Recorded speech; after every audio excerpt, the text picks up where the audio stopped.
Aktualisht janë një ekosistem ku religionet,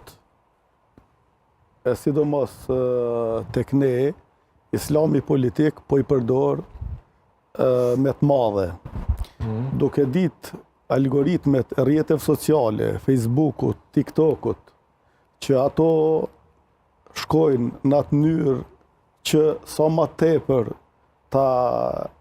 shesin, ta publikojnë një lajm i cili e mon audiencën sa më gjatë në rrjete sociale dhe në mënyrë shumë të perfide i përdorin ato algoritme të rrjeteve sociale me disa fjali thjeshta, po përmbajtësore, si bota është drejt shkatrimit, feja do të thotë shpëtim, vdekje Amerikës, sepse automatikisht,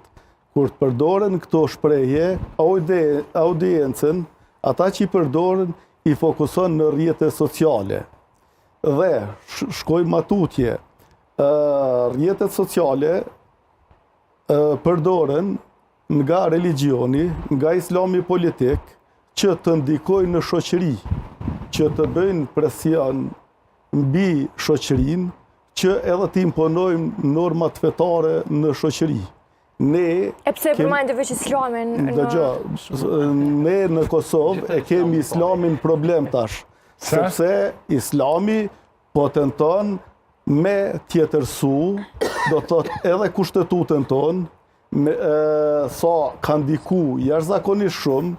që të imponoj edhe rregullore, të lutem rregullore, edhe në forcat e sigurisë, të imponoj, na jemi laik, tash ka arrit islami, të imponohet që sa edhe me komunat, të krijoj memorandume, dhe në ato memorandume, të gjitha shërbimet e varrimit, edhe ceremonit fetare i kryen